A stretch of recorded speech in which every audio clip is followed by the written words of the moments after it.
hear from my OTA colleague, John Rashko, who's going to be giving an overview of how OTA can help companies find opportunities to conserve energy. And then we're going to hear from Emily Bolger from EPA. Emily is the Energy Star rep for Region 1, and she'll be introducing some EPA tools for energy conservation. And then we're also joined by Dave Chamberlain and Tracy Fiali from Raytheon. And together they're going to walk us through Energy Star treasure hunts and how they can help facilities identify opportunities for energy savings. So with that, I'll hand it over to John. Thanks, Carolyn, and good afternoon, everybody. Hope you're all doing well. I'm John Raschko with the Mass Office of Technical Assistance, OTA. I'm one of the technical staff that is actually goes out in the field virtually these days to work with companies, in looking for ways to do energy conservation, reduce the use of toxic chemicals, help them with their understanding of their compliance requirements. So before I dive into the specifics of our energy assistance, I just wanted to spend a couple of minutes giving some background on OTA and who we are, what we do. I know most of you are probably familiar with us, but for those of you who are not, we've been around about 30 years now. We were one of the 3 agencies that were created by the TURA Act to help implement the TURA program here in Massachusetts. And our specific role is providing the direct technical assistance to facilities, manufacturers, businesses, and institutions. As I said, it's technical and compliance assistance. There's essentially 3, I guess, key aspects of the way that we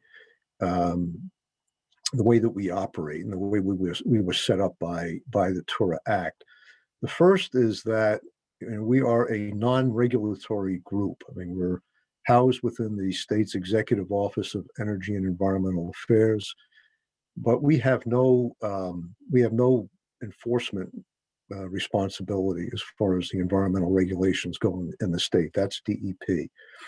So when you work with us, I mean, our main thing as far as compliance is concerned is to point out if you have any particular compliance issues that or things that may be an issue as far as DEP or another regulatory agency would be concerned, and help you fix it so you don't have a problem with the regulators.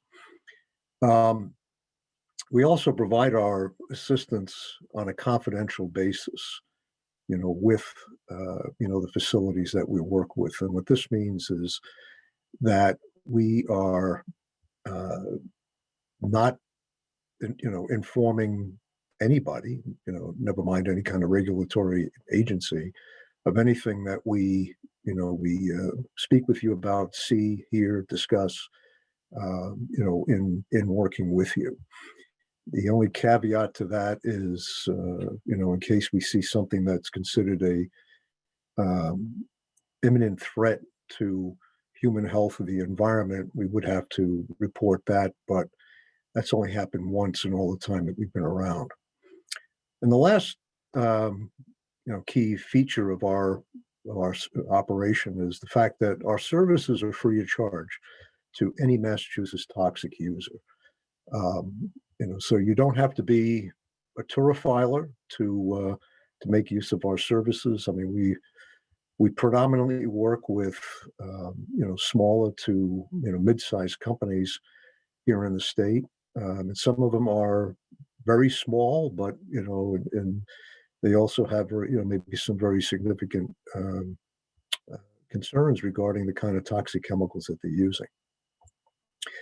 And then lastly, like I said, we've been around about 30 years doing this. So we've done a lot of site visits over the years. We've seen upwards of 1,500 facilities in that time, and we've been able to help in very significant savings of toxic chemicals and operating costs at facilities, including in terms of energy. Next slide, please. So as far as our energy services are concerned, I mean, we've been, well, that's going to be the main focus of what I'm talking about today. And we've been providing a wide variety of energy assistance for about 20 years now, but we ramped up these services back in 2006, 2007. That was a time when there were the amendments to the TURA program, to the TURA Act itself. And that's when, I mean, one of the changes that was implemented at that time was, alternative planning approaches that companies could use to meet their TUR planning requirement. And one of those approaches is resource conservation.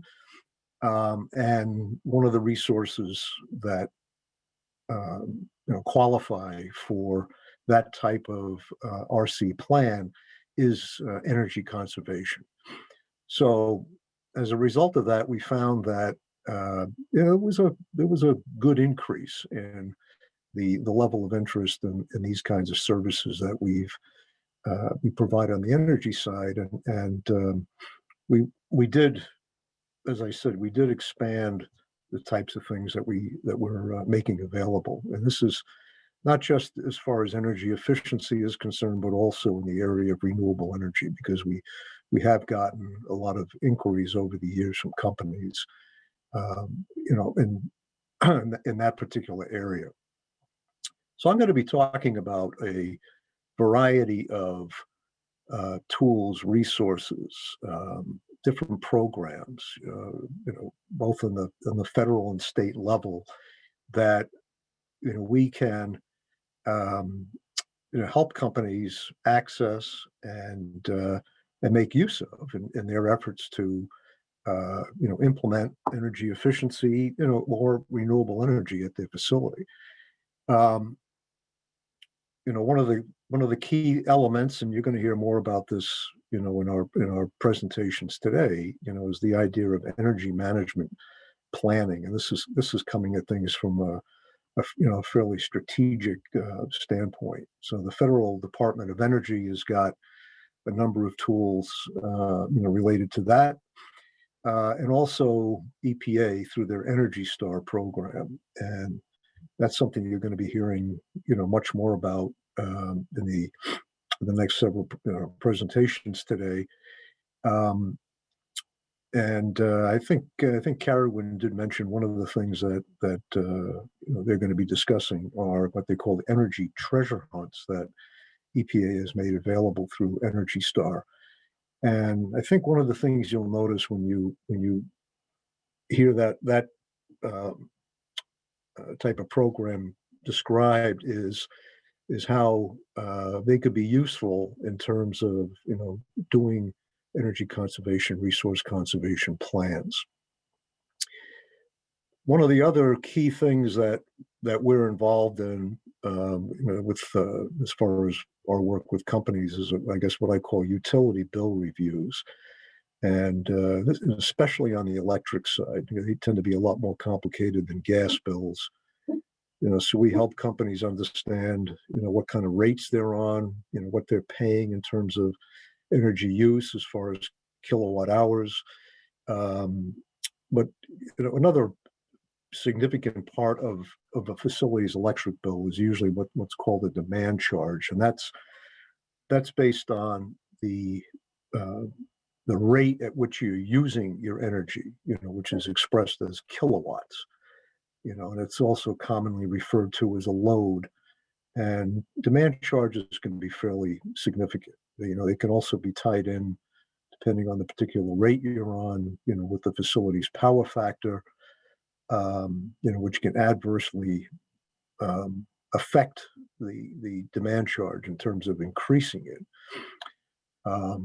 So we we go over this in detail with facilities. We talk about, you know, various kinds of load management tools that are available.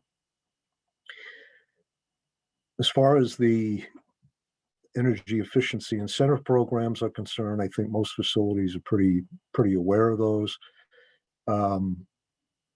If you have companies like Eversource, Unitil, National Grid, Blackstone Gas as a provider, you know, you have those are what are referred to as the investor-owned utilities, or the IOUs. We also work with a lot of companies that you know, get their gas or electricity from municipal providers.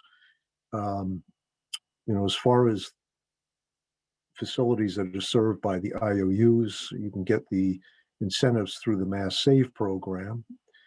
That link I provided there will get you into the main area, talking about you know, the different kinds of incentives available for businesses. As for municipal providers, you know, the kind of efficiency incentives that they may or may not provide vary widely depending on the individual provider. So that's something you want to check out by contacting them directly. I talked about different kinds of tools, training.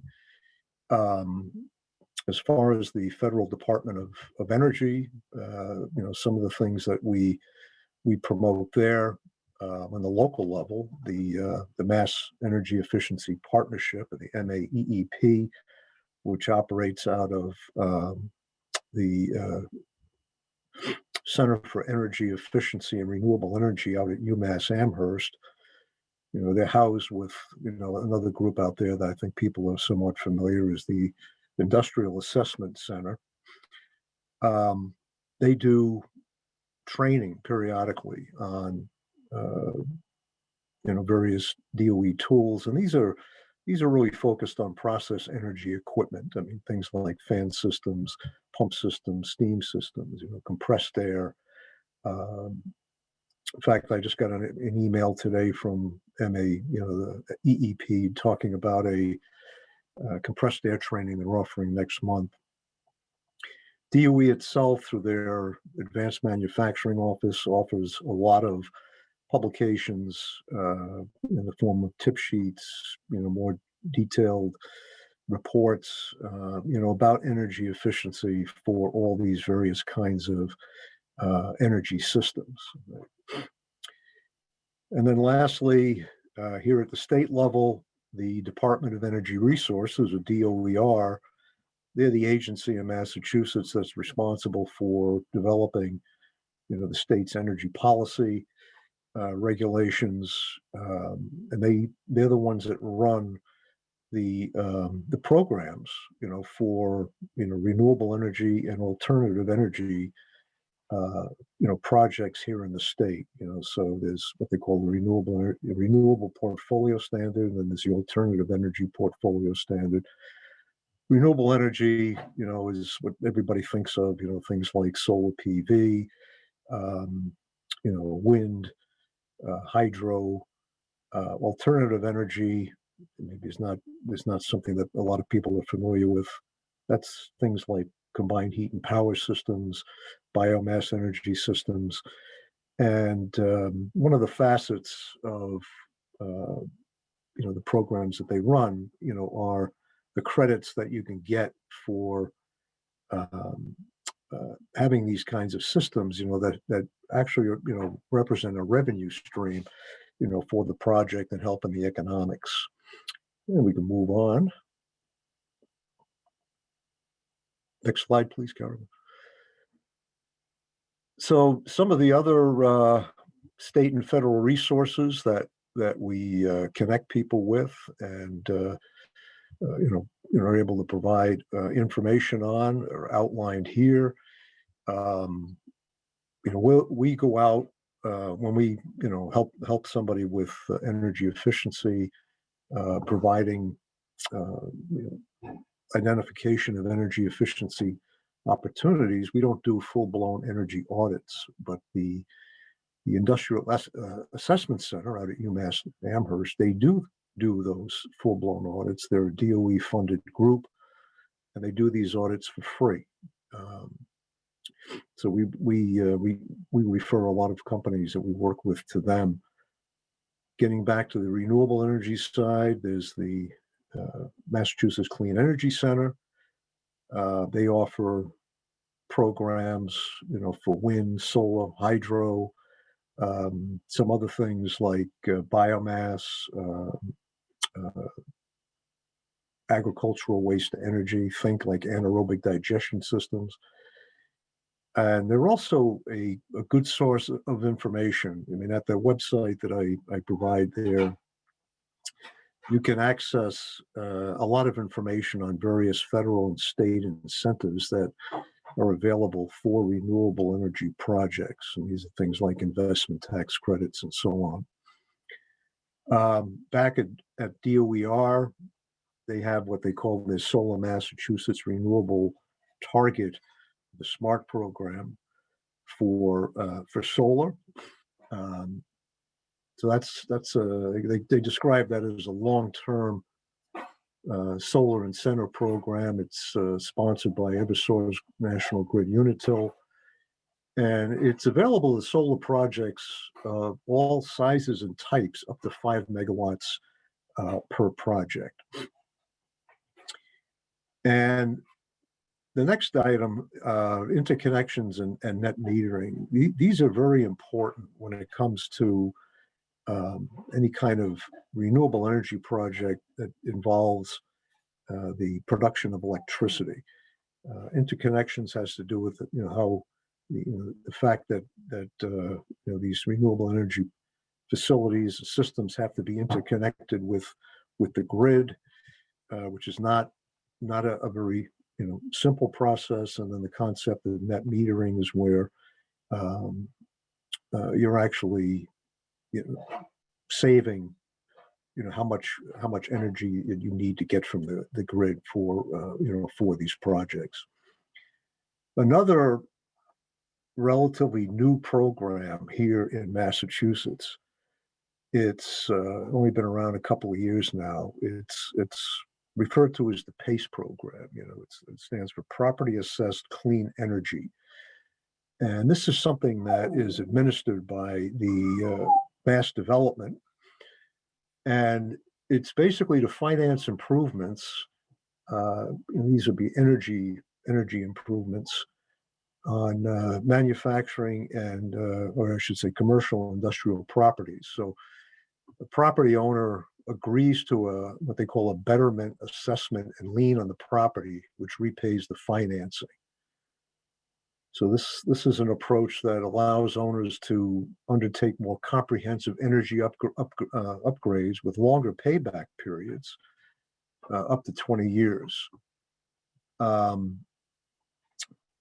So this is not something that OTA has really had any experience with at this time, but it is something that we just want to make people aware of is an alternative or a possible alternative to them. John, a quick question in the chat before I move on is whether Sure. PACE can be used by private schools. That I don't know. I guess I've been looking at PACE primarily from the standpoint of commercial and industrial projects. I know the PACE concept, has been around for quite a while in other parts of the country, and but like I said, it is very new here in Massachusetts. I don't know whether it's open for, I guess you'd say maybe, well, let's see, other than commercial and industrial properties, I guess you'd have maybe residential and institutional. That's something that I would encourage you, to go follow that link and see if that's the case.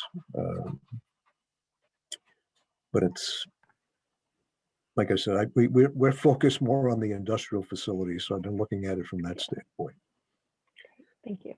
If you could just move on, Karen. Next, yeah.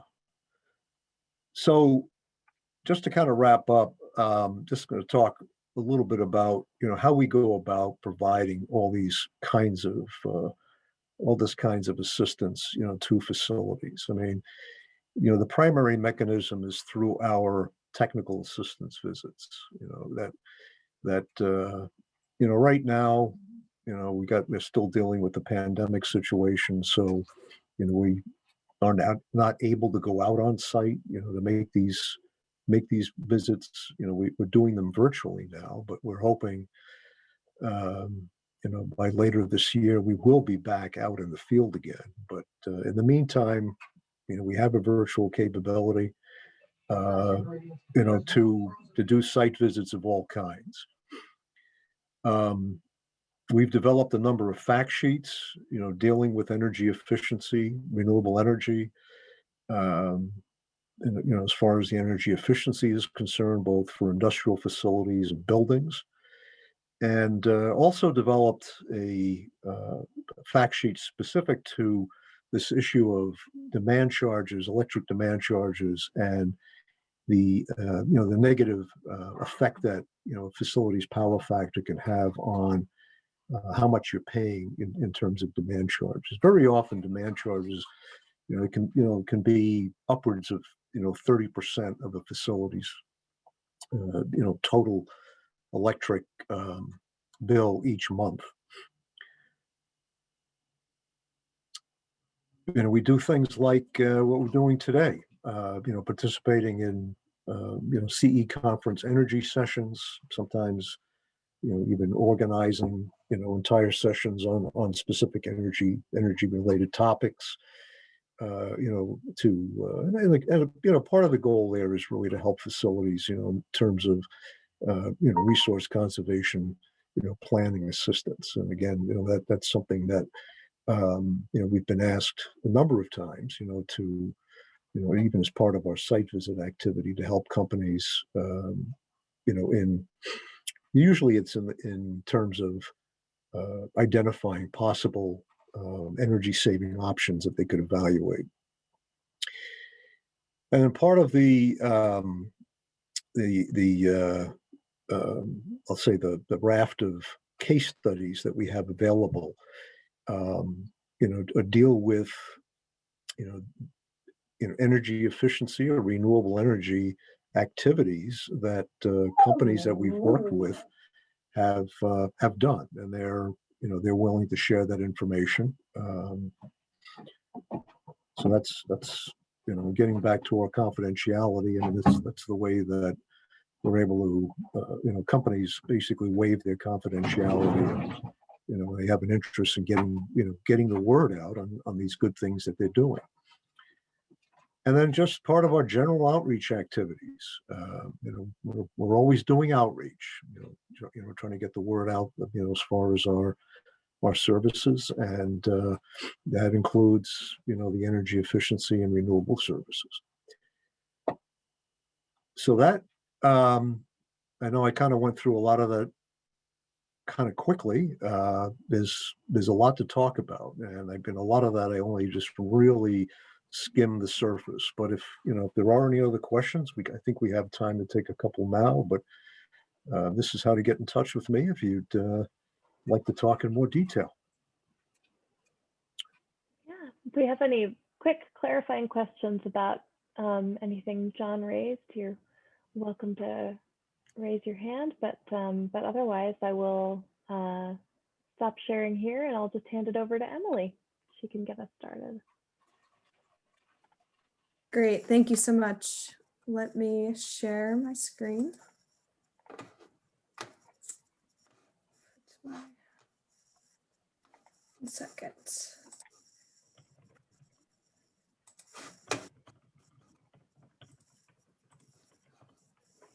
Okay. Emily, I have it on my screen if you need help with that.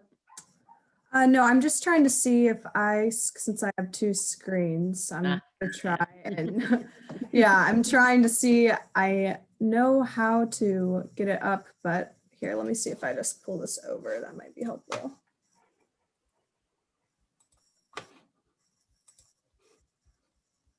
Okay. Screen one. Share. And do you see my screen? Yep, perfect. Great. Okay, great.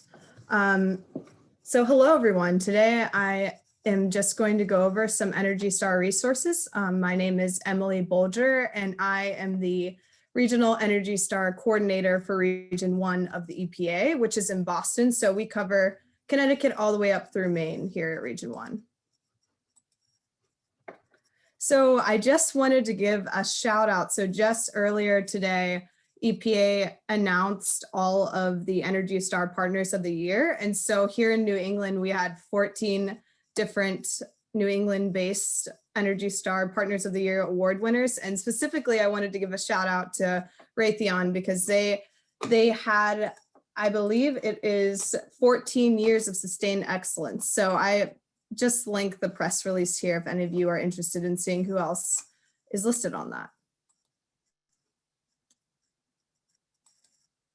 So Energy Star is broken into 4 different sectors. So products, commercial buildings, home and industrial plants. And so it's a joint program between Department of Energy and EPA. And so the EPA really mostly handles commercial buildings, homes and industrial plants. The program's goal is to reduce energy-related greenhouse gas emissions by promoting energy efficiency, and Energy Star is the oldest EPA climate change mitigation program. It's voluntary, non-regulatory partnership program, and since 1992, Energy Star and its partners have helped save more than 4 trillion kilowatts of electricity and prevent over 3.5 billion metric tons of carbon dioxide emissions. So Energy Star and strategic energy management, how do those two things go together? So what Energy Star does is it really promotes an SCM approach in the commercial and industrial markets to, one, help organizations and companies establish an energy management program and to cultivate an energy efficiency culture and to improve energy performance to reduce greenhouse gas emissions. So there are so many different Energy Star SCM resources, and I can really only go through a few of them today, but I just kind of wanted this slide to show how many different resources there are. There's guidelines for energy management, so just a whole slew of things. And so you can get all of these at energystar.gov/industry. So motivating and maintaining focus. So what we see our partners leverage the most is the recognition programs, which reinforce goals, rewards performance, and increases visibility of energy management, and peer networking via corporate energy teams. So that provides positive reinforcement. It's an opportunity to learn new ideas and get questions answered, and it enables benchmarking and can be inspiring and motivating. So here are 4 different Energy Star recognition programs that I'm going to cover today. The first is the Energy Star Building Certification. So through Portfolio Manager is an online tool where you can use to measure and track energy and water consumption as well as greenhouse gas emissions. And so a lot of you might be familiar with Portfolio Manager. Here is all of the different property types with 1 to 100 Energy Star scores. So all of these have 1 to 100, but any building can be benchmarked. So if you are, maintaining a property that isn't on this list, that doesn't mean that you can't use Portfolio Manager to at least get a baseline understanding of where your building is. And all of these scores are based off of the 2012 Commercial Buildings Energy Consumption Survey, and there was just recently an update finalized in 2018. So it's a little bit of a lag there when it comes to scores, but still kind of good to know where that information comes from. The next recognition opportunity that I just want to briefly touch on is the Challenge for Industry. So the Challenge for Industry plants pledge to improve energy performance by 10% within 5 years or less. Any type of manufacturing plant can participate. The metric used to track energy intensity is determined by the plant or a company, and there's no annual reporting, and there just needs to be verification of improvement only required. That's the only thing that's really required for recognition. The next is the Energy Star plant certification. So all of these listed here are eligible plants for the energy performance indicator. So If you are working for one of those, that might be something that you want to check out. I'm going to skip over the treasure hunt and come back to it since that's introing Dave and Tracy's presentation from Raytheon. But that is another recognition opportunity that I'm going to cover today. So now peer networking options. At the national level, Energy Star and DOE's Better Buildings and Plants are opportunities for networking. And at the local level, there's AEE chapters and different energy chapters, but all of those require membership or fee, and it's active involvement by vendors and consultants. And so there's a real need for regional energy management networks that offer a new cohort for SEM graduates and helps maintain focus on energy management, promotes development of energy champions, provides visibility and validation of the role of an energy champion, and encourages networking, mentoring, and collaboration, as well as accelerates adoptions of best practices and helps energy efficiency program implementers, utilities, governments with outreach. So that's where the New England Energy Management Best Practice Network really comes in. So I, as well as Raytheon, has some involvement as well. We coordinate the New England Energy Management Best Practice Network. And so that is a regional network of energy managers. We discuss best practices in a no-sell environment. There's no fees, memberships, or obligations, and the coordination support from the EPA as well as some other industrial companies. Here are just some history of the past events. So in 2013, a group of Boston area Energy Star industrial partners led by Raytheon met with EPA New England to create a regional best practice network. From 2014 to 2017, there was 3 meetings per year hosted by network members with facility campus tours and roundtable discussions to share best practices on specific topics. In 2018, there was a World Cafe networking event with attendees rotating through 7 different stations to learn best practices. In 2019, which is when I came on board at EPA, there was networking meeting hosted at Raytheon on energy treasure hunts. And in 2020, due to COVID-19, we went completely virtual, and it's really been quite successful.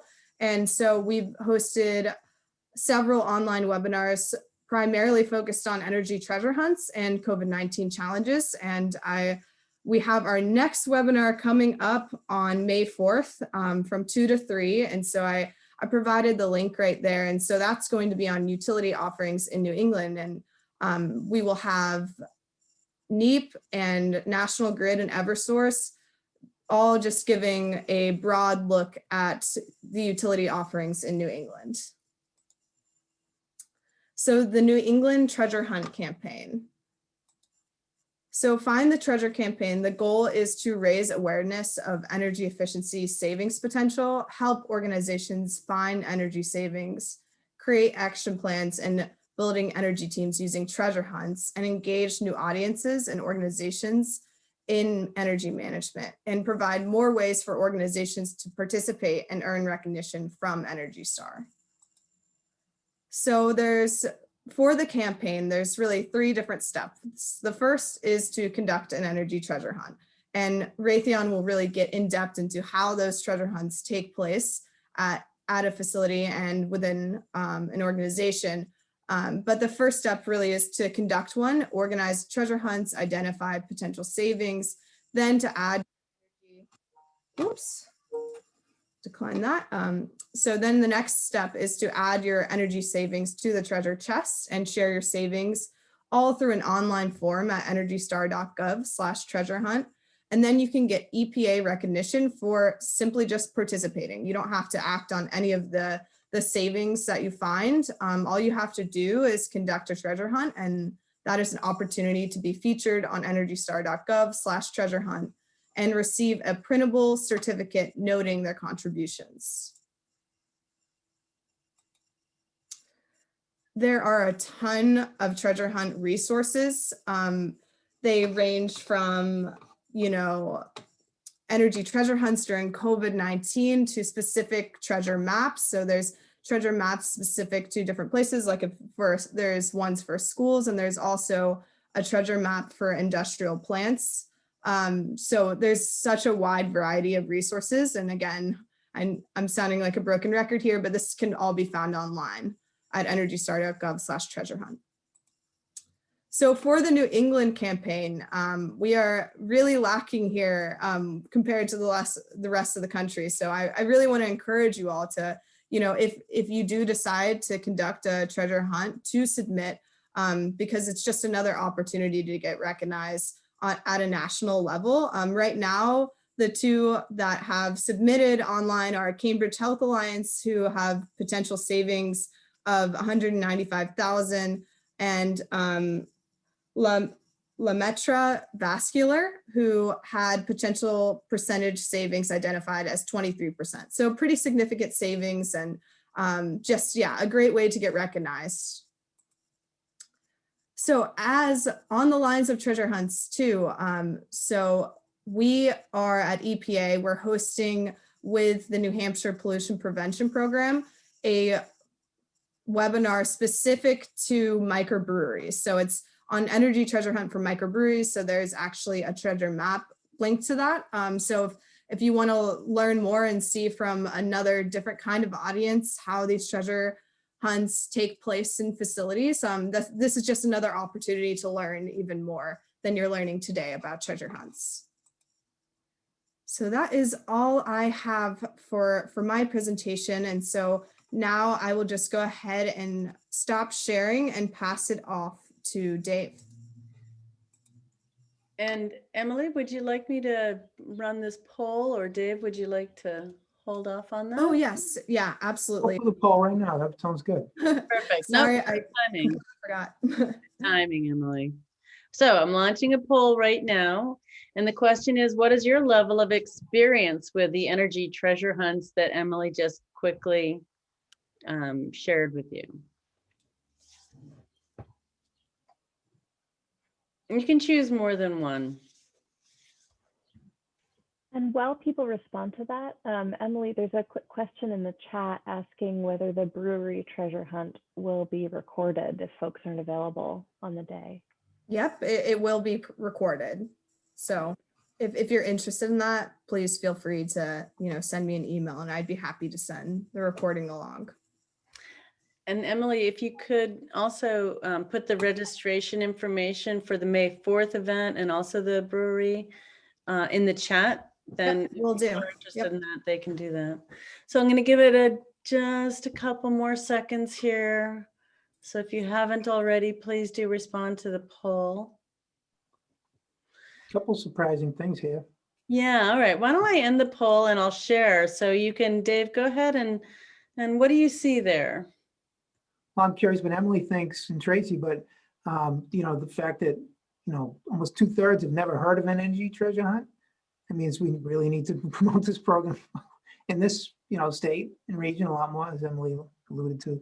The other one that surprised me was that I have not conducted any energy assessments at my facility. That was like 1/3 of people. So anything else jump out at you, Emily or Tracy?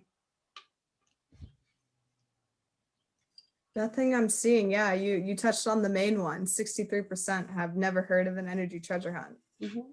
So I guess this presentation is pretty timely. From my experience, the people who are paying for the energy aren't necessarily the people that I'm working with. Like the people that I'm working with are going to be your facilities, your EHS people.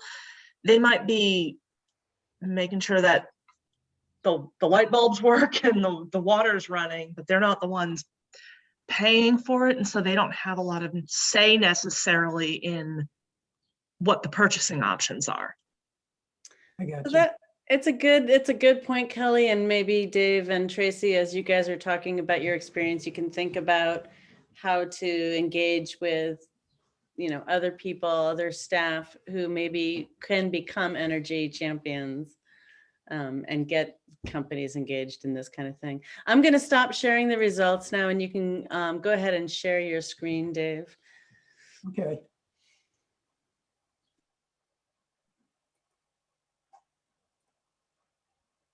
And thanks, Pam and John and everyone for inviting Tracy and I to be part of this.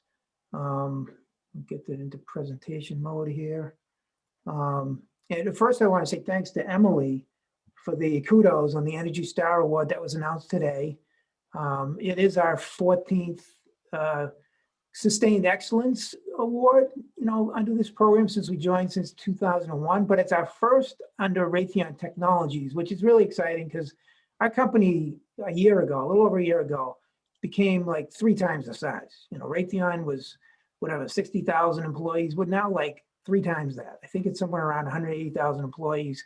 We already were a huge company. Now I think we're like, a Fortune 50 company or whatever. So obviously we're a lot larger than most of you out there in this meeting.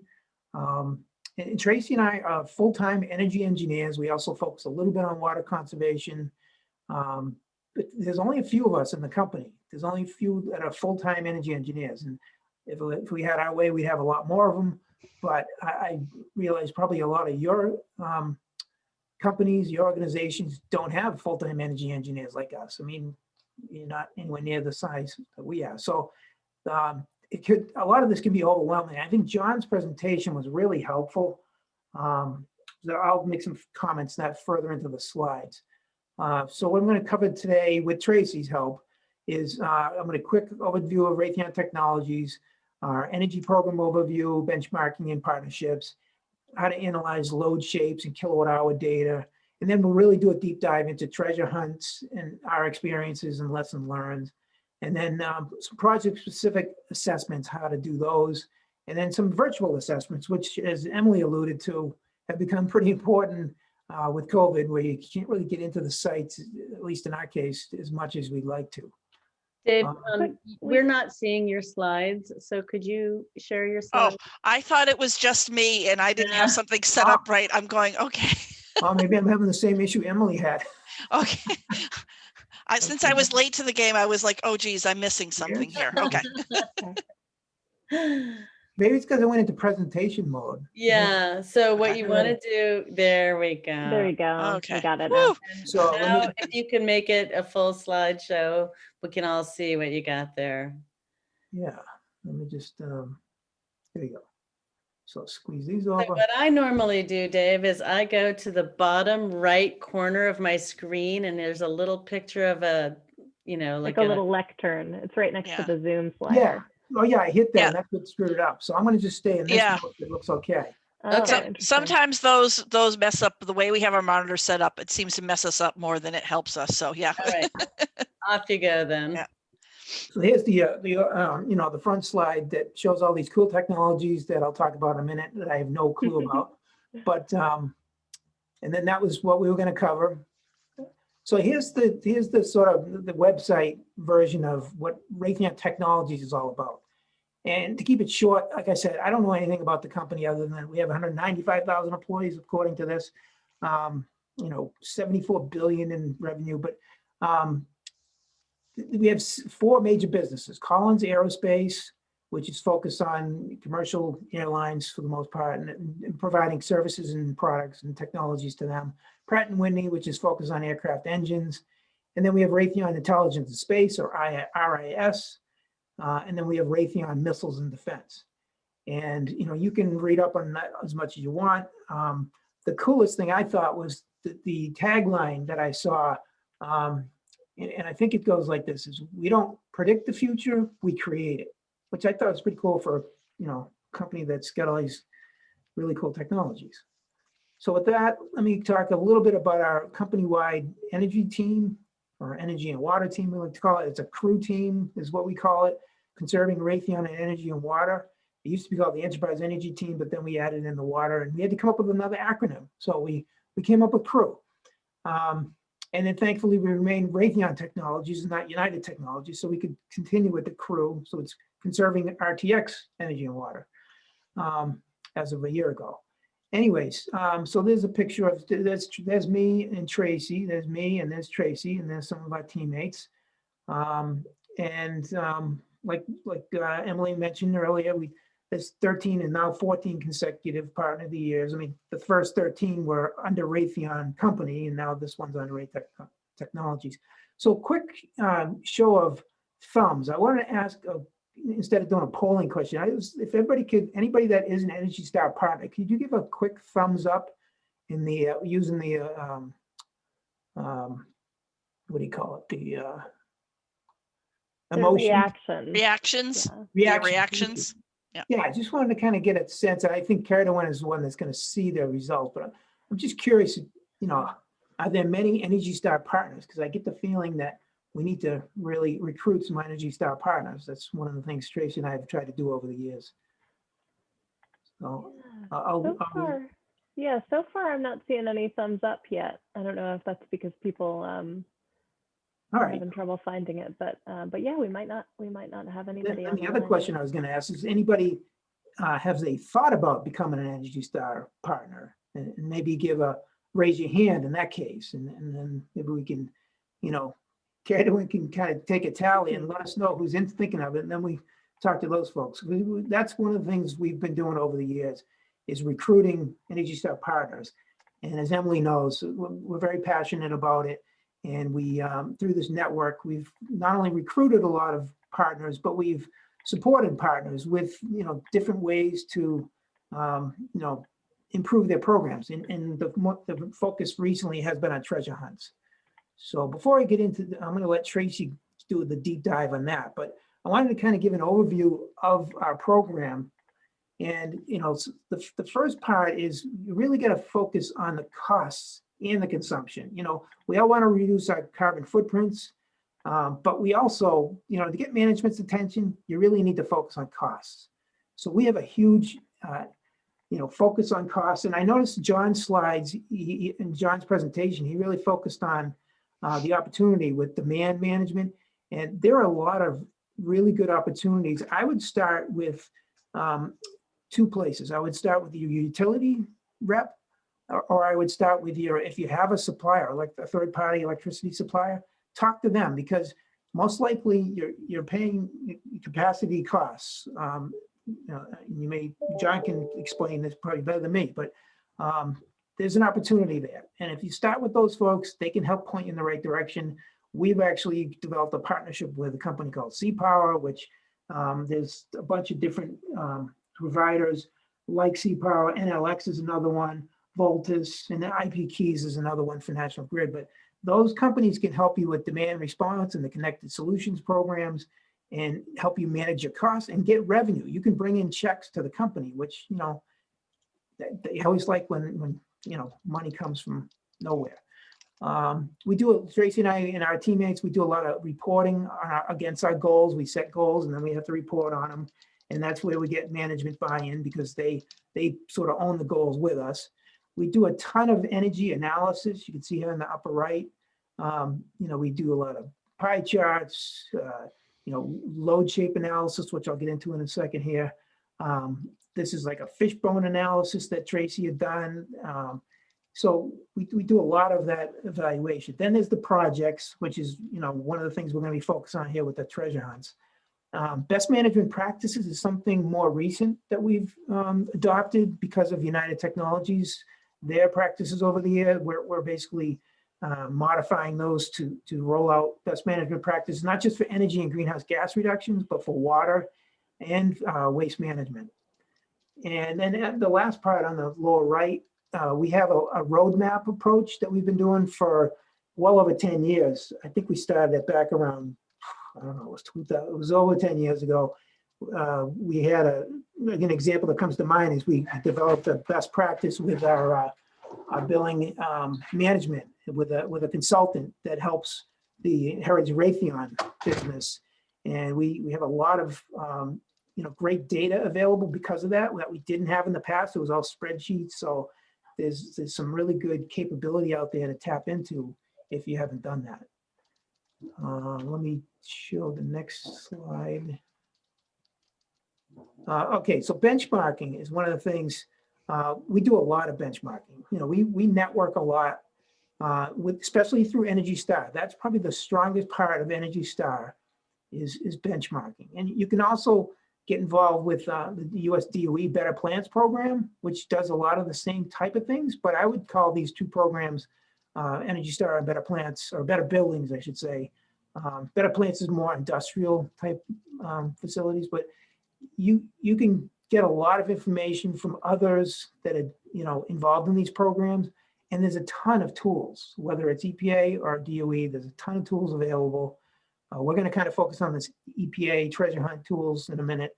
There's also the USGBC if you want to go after, you know, LEED certification, or at least, you know, what we've decided to do at Raytheon Technologies is to not pursue certification so much, but follow the LEED protocols and design our buildings to LEED standards. There's also some great resources available through the Association of Energy Engineers.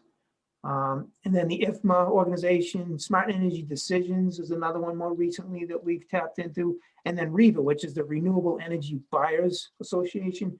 For those that are looking into renewable energy, REBA is a great place to start. It's a national organization, and they can connect you with a lot of good resources. Now, before I turn over to Tracy, I just wanted to show this. This is one way of analyzing data. These are two different buildings we have. The one on the left is an office building, about 150,000 square feet. And then the one on the right is about 700,000 square feet mixed use space. It's a combination of labs and office space. And you can see, so the daily kilowatt hour numbers here showing like November 30th through January 31st of this year. You can see very clearly in the office building where the weekends are, you know, and then where the weekdays are. And you can see where I put the sign, you know, or the little, you know, arrow over the winter break. You know, we had people that were pretty much off, and you can see there was much lower consumption. Then if you go over to the right and you look at the mixed use space, it's not so easy to see where the weekends are. It's a, you know, pretty busy site, you know, all week long. And then the two anomalies that stood out to me was these, where I put the arrows, where it was really low consumption on those 2 days in January. Well, that turns out that was missing data from the data source that I was, you know, finding this data from. I was using a tool that National Grid provides, and they sometimes have missing data. So if you look at the interval data, which is the hourly or even 15-minute data for your demand, that tells you even more. So on the lower left, you can see the office demand. It really, you know, peaks out. It's like twice what the base load is during the day. And then the weekends, it's nice and flat, you know, all weekend long. And then on the right, you see the mixed use building. It's a much higher base load. You're using 24/7 power, you know, for what is it, 70% of the total, or 70% of the peak is your base load. So there's a lot of opportunities there, and then data centers and servers. And that's one of the areas we want to be focusing on when we do these treasure hunts, actually, at some of our sites. And before I turn it over to Tracy, just a sort of a explanation of treasure hunts versus, you know, I know in the polling, I saw that some have done energy assessments. Some of you may have even done a full-blown energy audit, and that's much more in depth than a treasure hunt. That can take, you know, a lot of time, and it can be a few iterations. There's ASHRAE level audits, and I won't get into that, but that tends to focus on, you know, low cost and capital expense, you know, like replacing large equipment and so forth. Whereas an energy assessment is focused on a specific system. You know, you may already know, your teammates may already know where the best places to look. That's a good place to start. Just do an energy assessment on a specific system, and that's a great place to bring in your utility technical assistance. But a treasure hunt is focused on, you know, improvements. You're really trying to look for low and no cost improvements, and that starts with the data analysis. You want to look at the load shapes first before you even go into the site. But in general, you're looking for expense related items, something you can, you know, as soon as you walk away and leave a report with the site, you want to be able to implement stuff right away. So with that, I'm going to turn it over to Tracy to do the deep dive on the energy treasure hunt. Great. Great, thanks. Good lead in. So, try to bring home the point about, what an energy treasure hunt is and what it isn't. And that matrix that we just reviewed was really good. So I think, every site is a little bit different, and they might have a little different focus or a little bit different ability to get money, or so I think it's good to know what different tools you can use. So talking about the energy treasure hunt, I think the big objective here that we want to make sure we understand is it is definitely that upper green corner there, which is you're really going to focus on this day-to-day operations side. It's not really going to be about capital projects, although you might through this process identify something that they should look further at, but the intent is really on day-to-day operations. And the other thing about treasure hunts is it's really engaging your employees. It's an employee type of activity. So I think you want to just keep that in mind as we go through this. So, it's a time frame. Again, some flexibility here. We'll talk about that as we go through, but absolutely you want to talk about a 2-day activity. You want to do an off hour point of view and then come in when it's working. So you definitely want to do a Sunday, Monday, or a holiday and an on day or something like that. So you definitely want to have 2 and then maybe 3 days. And again, it's highly engaged with your employees. I think the data collection piece was, which Dave went over, was really important as well. So you wanted to spend the time doing some data collection up front to make sure everybody understands what they're looking at. So go to the next slide, please. And I'm not going to read everything on this. I'm going to point out some key aspects on each one of these slides. This is part of a package that we use when we go through and really do a deep dive and a presentation to the team when we're going to do an energy treasure hunt at a site. So I think some of the key aspects here on the key element of a treasure hunt is really that go and see point of view, right? You want to, the guy with the microscope, right? You really want to get out there and you want to see. This is not something you do from your desk. This is something that you do, although you will see how we tried to do a virtual aspect of this because we can't get into the buildings right now. But again, it's really about going out there and seeing, observing that idle facility, that third bullet there, right, on a Sunday. Or if you don't have Sundays, maybe it's a holiday, maybe it's once a year. You want to get that low point of view.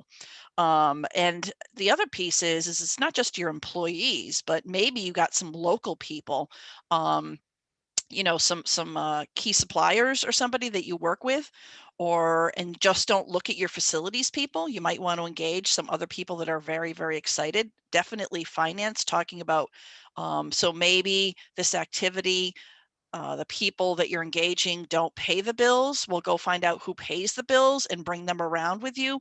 And maybe you'll get that connection between an opportunity and cost savings when a person who is paying the bills sees energy waste and how much they can save money. So again, this might be an opportunity to connect those people together. You want to go to the next slide?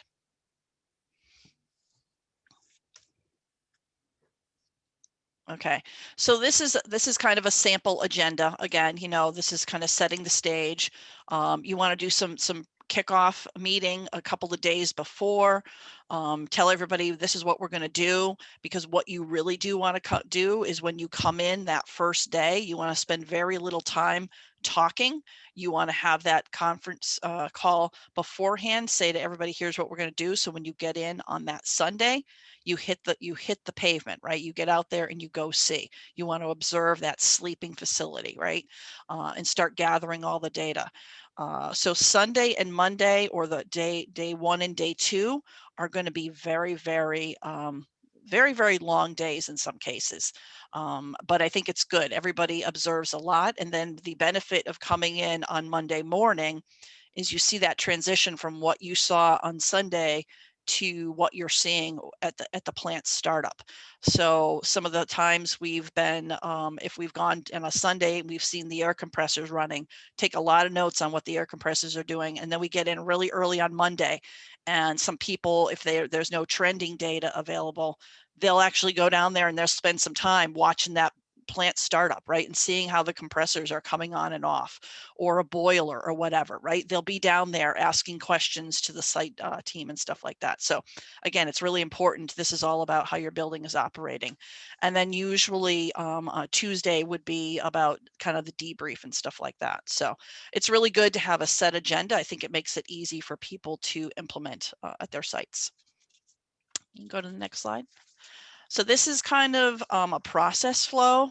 Again, putting it, what you want to do ahead of time, preparation, that data gathering, creating the teams, holding the pre-meeting. That's all stuff you want to do beforehand, so that when you get to the site and execution, you're all ready to jump into that piece. You're not trying to do any preparation.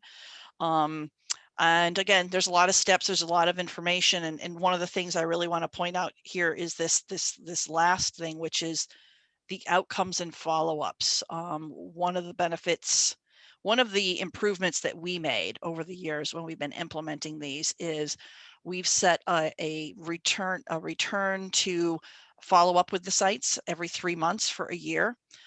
Say, okay, after we left, what did you do? Do you have any questions? Do you need any more help getting something over the line and getting a business case together, and really kind of tracking that action plan and implementation phase and helping them be successful from the opportunities that were identified. So I think that was really key on something that we have. But again, this is a really detailed talk about the flow on the different steps that you have to take here. Go to the next slide. So data gathering, again, kind of what Dave talked about before. This is a pre-activity, it's a preparation, so that you can, this is a whole list of things that you would want to get if possible. Some sites, you will get a lot of this information about significant energy users. You might not, though. Maybe part of your treasure hunt activity is identifying those significant energy users. They might not know. You should at least be able to get annual cost and consumption. You should hopefully be able to get plant operating parameters. So again, every site's going to be a little bit different. Get as much information as you can. If you can get those 15-minute profiles that Dave was showing, those are great, because then you can match the, if you see that a plant has a very large base load, you're going to want to go look for some big things that are running. Or is it a lot of little things running? So you want to be able to identify that base load and say, is there an opportunity to cut down that base load? If you see a site that has a really good load profile, maybe it might make it a little harder to find those opportunities. So again, I think knowing the load shape is going to make it a lot of good information before you go in. It's also really good to find out what type of projects have been worked on, maybe what type of projects they or audits that they have had done already, so what's already been put forward to them. Talking about their utility rate structure, that's going to be really important to understand, and what their contract structure is like. So again, every site's going to be a little bit different. Ask for as much information as possible. I think it'll make it a better process when you go through the site. Go to the next slide. The next big thing is all about the team, and there's 2 slides on team. So this is, again, going to vary by site, but I think the assembly of the team and getting it right, I think will make for a very successful treasure hunt. So there's a couple of roles, the facilitator and host, and then the individual teams. We'll talk about the roles of facilitator and host a little bit later, but let's kind of talk about the teams. These are the teams that are going to go out and do the walking around. You want to have different points of view. So you want to get maintenance, production, engineering. You might want to get your subject matter experts, right? The HVAC, the compressors, if you can get them. If you are a business that has multiple sites, maybe you want to invite people from another site over to help you look at one of your other sites. If you don't have other sites, if you have, in this case, the New England network, right? If we wanted to invite somebody that we're very familiar with because they have an area of expertise, again, you have to, everybody's business is different. Bringing in people is not always easy if there's anything that, productions that's going on, you can't share. But in the cases that you can, there's some really good experts out there that are just regular plant people like us that can come and help you. So really kind of look at that. And then I think the other thing to really think about is, do you have any key suppliers, your compressor, the people you buy your compressors from? Maybe they could bring somebody you could bring in and help you look at this stuff. So again, look at that, and it's going to vary by site. The number of teams is going to vary by site. So one of the locations that we went to, we broke it up. We said an office team, a manufacturing team, and then we had one whole team that just concentrated on the central plant aspects, which is boilers, chillers, and air compressors. We were at another site that doesn't have a heavy central plant, so we broke the teams up a little bit differently. We did it by building. And then another site that we did, it was a smaller site, so we just broke it up into office and common areas and then manufacturing. So again, your team structure is going to depend on what type of site you have. You don't want to have any more than 5 people per team, though, because this team needs to be nimble, and you could be tripping over each other if you make your team too big. We can go to the next slide. So here's what I talk about. Maybe you have some external people, consultants, nearby facilities, maybe a supplier or a vendor that you can bring in as well. And don't forget about that non-facilities EHS person. Talk about bringing in somebody from finance, supply chain, maybe IT. One of the sites we went to, we just found monitors on all over the place, and not the monitors on people's desk, but the display monitors. We really could have used an IT person to help us figure out how we can get those turned off. So something to think about there. You can go to the next slide. So this is one of the things that I wanted to spend some time on also is this responsibility. Depending on the size of the site, the host needs to get everything lined up. And this is the details on what a host should be doing, setting up, making sure that you have meeting space, making sure that they have people to show the teams around that might not know the site, if that's the case.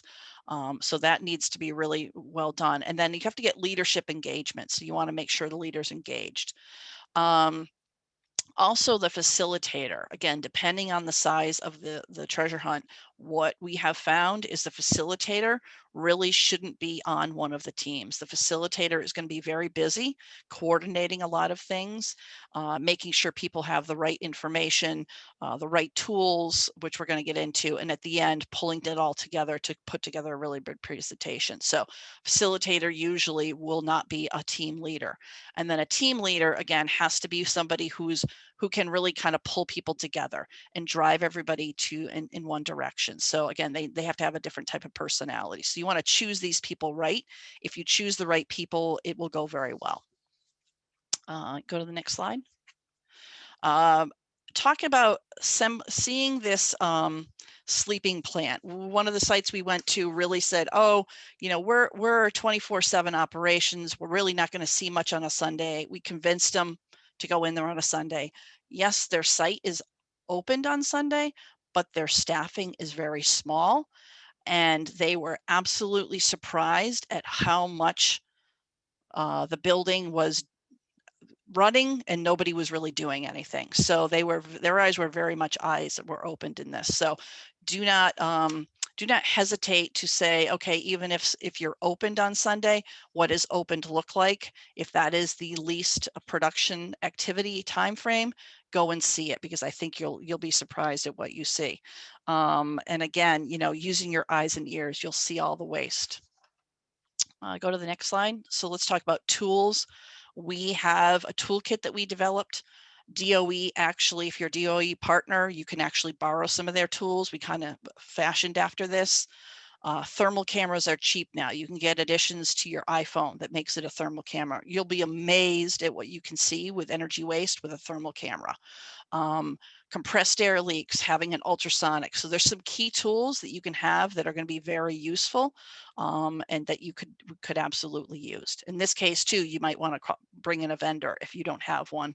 Maybe there's one of your vendors or suppliers has it that you can have them join the audits. These checklists that we got from Energy Star, we use them, and then we also adapted a couple and made some for our manufacturer and server rooms that we used. Go to the next slide. Documentations and calculations. The outcome you want to have is you want to try to quantify the opportunities that you find. You want to leave there putting on the table dollars that they can save in addition to the energy that they can save. So there's some really good calculation tools out there. Energy Star Dave's going to get into that on where you can find some of these and how you can roll it up and give that before and after state. So again, it's taking that what you see, putting it into some calculations and really consolidating and identifying and showing those top opportunities in a bar chart or a pie chart. So those are very, very key and very eye-opening when you go to leadership and you outbrief on this. And then my last slide is talking about how we took that treasure hunt that we were doing. As an example, in 2019, we performed at 4 sites, and what we did last year. And it took us a while to do this, but we did get it off the ground, and we did a virtual. And we said we were just going to focus on chiller plants. So using technology, the good thing with building automation systems and with Zoom and everything else, you could get somebody at a site. They could be showing you the building automation system. They can be collecting pictures of their systems and one-line diagrams. And then you can have subject matter experts from across the company in other locations, asking questions, looking at observing set points, and coming up with new ideas and ways that you can optimize your system. So that was really, so we plan on using this even when we are back at sites. We do plan on keeping some virtual aspect at a system level. This would not be, for us, this would not work at a site level, but at a system level only. And again, I think I'm going to leave it to Dave so he can wrap up. Yeah, just one more comment on the virtual assessments. A lot of our Energy Star partners, as Tracy and I have learned, is they've taken a hybrid approach now. Some of them are back in, doing treasure hunts in their sites, but they've decided to do part of it virtual so they can save on costs, so people don't have to travel as much. So there's definitely some benefits that's come out of this situation over the past year. So Tracy did a great job giving an overview of treasure hunts. These are just some links. So when you get this presentation from Pam and company, it's going to have these hot links in here. And I won't click on them now. We don't have enough time to get into them, but there's a ton of information. That's why I tried to narrow it down. Maybe a good place to start is some of these videos. You can learn from others, 4 steps to hosting a treasure hunt. There's a whole page of videos. Because a picture's worth 1,000 words, right? But a video, maybe that's worth 1,000,000 words. I don't know. But get familiar with these detail sheets. I'll show that in the next slide. It's a really good Excel file, and it's fairly simple. It's fairly straightforward. It has an instruction tab that actually explains how to use it. There's tabs for plant information, for opportunity summaries. So you can use, for your outbrief if you do a treasure hunt. And then if you're just going to look at one project, which I'll kind of get into in a minute, you could just use it for that, as a starting point. And the neat thing is that the project details from each project tab feed automatically into the summary tab. So that I'll show you that in a second. But DOE also has a ton of additional tools and resources.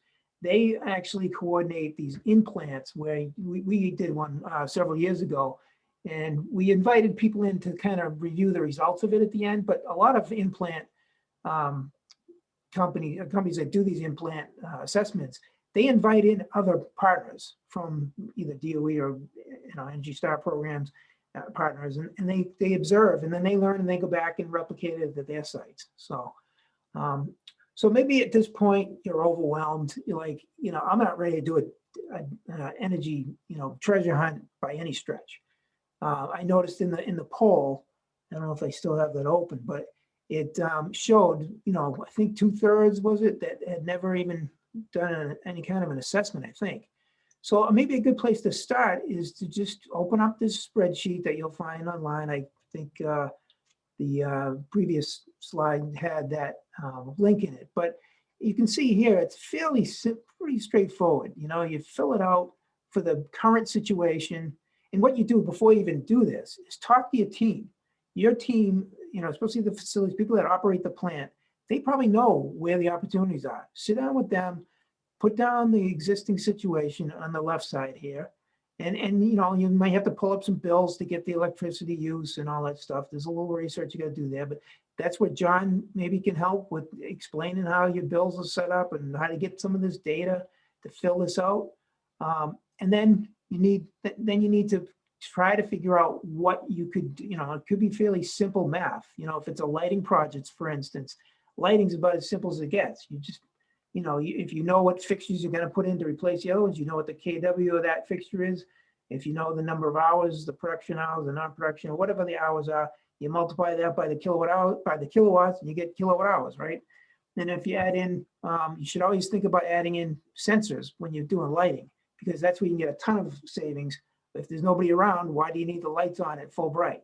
So then you can add that into the mix. That makes the calculations a little more complicated, but the utilities, that's the hint up here. The utilities have all these representatives, all these resources. They can help you. The mass saved applications are actually pretty straightforward. They can help you. They can give you the kilowatt hour savings in general for a lot of different applications. And if you don't go online, if you just want to make a phone call, it's, you know, the mass save numbers right here. There's a lot of resources that can help you. And then the last slide I'm going to show you is getting back to this virtual assessment idea. There was a session, part of this network that Emily mentioned. One of the seminar or webinars that we did last year was on virtual assessments, and Andrea Bolger from National Grid walked through this program that they offer. And Eversource also offers a similar program. And, you know, it's a great place to start. It's just to do a virtual assessment, you know, with National Grid or Eversource's help. And you start by looking at the data, kind of like what I was talking about when I was showing those load shapes. You look at the data first to see, you know, if for instance, if you're an office building and you're, you know, your load's not dropping down at night or on the weekends, then you know something's wrong. And that's a good place to start. So, you know, this virtual assessment from the utilities, they can, you know, help you identify specific projects, and then they'll tell you how much the incentives that they'll contribute towards it to buy down the cost. And so there's a lot of great opportunities. So with that, I think we'll, hopefully we have time for some questions, maybe a few minutes. I'll turn it over to Jerry. Yeah, great. Thank you all so much. That was fantastic. We've had some good discussion in the chat and a couple questions we can pull out. We had one earlier from James Curran asking about what kind of energy savings have been observed over the last year with COVID, and whether, you know, if people were not putting their buildings into kind of sleeping mode, if that compromised energy savings. So I don't know who wants to. I think Tracy probably can answer that one best right now. Yeah. So we did, actually, this was a big question from our management at the beginning, as far as what were we seeing as the impact. And so we have only a few pure office buildings, right? So our work from home only applied to office employees. Our manufacturing and labs were essential. So we were not shut down. So we saw the impact in our office buildings mostly. But only if everybody was out, because for COVID, obviously ventilation was key. So it was very, very mixed depending on if it was really closed or if it was just lightly occupied. So I think what we did get from that is we could really see the impact of the office employee. Where we saw the biggest reduction was water. So because when people aren't there, they're not using water. Whereas when we still had to ventilate the building, right, there was a pretty good energy impact that had to be sustained. So I don't know if that helps at all, but that was one of our big observations, was water. That's interesting. Yeah, we also had some comments and sort of related questions about, you know, interpreting energy data from 2020 in light of the pandemic. And it sounds like it probably depends a lot on how the facilities were being used, what kinds of resources were being consumed. Yeah. One of the suggestions I'd make is, you know, Tracy and I know where we set goals last year for our new company for long-term goals for 2025. And instead of using a 2020 baseline, which is where we just ended up our last set of goals, we're using 29 as a baseline. mainly because 2019. 2020 Yep. was such an anomaly. It's not Yep. a good benchmark, Right. it's not a good baseline year. Right. Yep. Yeah. Yeah, some good discussion in the chat as well about opportunities to conserve by ensuring that people's personal computing equipment is powered down when it's not in use. That, you know, if you've got people typically dimming the lights during the day, maybe we just program them to only ever be that bright and things like that. Well, we've experimented with that before. Actually, we had some lights where we set the how high they could turn them up. So yes. Yep. I think that was most of the discussion so far. Does anybody else have any other questions or comments? Oh, another comment in the chat from Kelly, yeah, pointing out that you know, certainly for industries where their work was highly in demand during the pandemic, like Pfizer and Moderna, they were not consuming any less energy this past year, I'm sure. Absolutely. That's a great point. Honestly, A lot of it. probably even grocery stores and grocery warehouses and like Amazon warehouse type places. So quite a lot. Yeah. So I noticed James Daly had a comment, and James, if you're able to unmute yourself and speak about this, he mentions that some of the information that you are talking about getting is available through a demand response type system that is set up at the facility. Is that something you're familiar with, Dave or Tracy? Yeah, I'll speak to that. So try to tell the story quickly. So about 10 years ago, because we were taking capacity as a pass-through with Constellation Energy, our electricity supplier, we realized, you know, and Constellation brought it to our attention. They said, you guys can manage this cost, this capacity cost. He said, you just got to reduce your demand on the hottest day of the year when the New England system hits a peak. It's called a cap tag. If you can reduce your cap tag, you can save a boatload of money. So we started doing that 10 years ago. We basically asked our sites, you know, we put out a blanket email, say, hey, do what you can to shut down, to raise your temperature set points, whatever you can do. And that led to a plan, a curtailment plan that we now initiate, not only for those cap tag management savings, but we do demand response. We brought in C-Power. We did an RFP and we settled on C-Power, and they put in the metering that, you know, ultimately we paid for through the revenue. So it was no upfront cost. And the C-Power data, not only, you know, that kind of data I was showing earlier, not only you get that data, but now you can participate in demand response and get payments for these demand response programs that C-Power is the provider, but they also can be the connected solutions provider for National Grid or Eversource, and you can make even more money. There's a program called, instead of the targeted dispatch program, which is what we've been in, which is basically doing the cap tech management thing, there's a thing called daily dispatch that we're going to start doing this summer. And it's at 30 to 60 events when they call you. So we have a battery, for instance, in our Woburn facility. We're going to run that battery 30 to 60 times in the summer and make way more money because the utilities are paying $200 to $300 a kW. Well, in Massachusetts, $200 per kW, you know, for every hour that you curtail. So John, I bet, has all that information. He seems like a great resource for everybody, but I'd be glad to talk to anybody if they want to do a deep dive on that stuff. That's really great. Thank you. Yeah, I just mentioned very briefly that that the utilities now through the Mass Save program also have a version of a demand response incentive. In addition to what you might be able to get going through ISO New England. Yeah, it's the Connected Solutions program. Yeah, and I will say one thing about demand response is that when they do run their testing, because they will test you if there's not a real event, they have to establish baselines and set your baselines and make sure that you're hitting your targets. Sometimes it happens at an inopportune time where you're not going to be able to take down your energy usage because, you know, you can't shut down equipment when you're running certain reactions or certain types of processes. And so your benefit at that particular time when they execute that 1 hour or 2 hour test might not be to your advantage, but overall we've been very happy with it. That's great. So I don't think, I mean, there's lots of interesting, you know, conversation about energy and water use. as you were saying, Karen. But I just wanted to see if anybody else had any last questions or thoughts on this topic. Bill Judd pointed out that he's gotten a lot of great tips on ways to really promote energy conservation at the companies he works with. So job well done.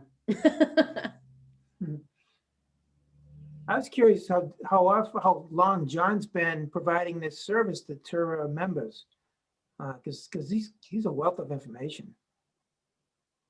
Well, thank you, Dave. We might even reach out to you, John, because as much as Tracy and I think we're experts doing this for almost 25 years, sounds like you got a pretty good handle, especially in the Massachusetts resources.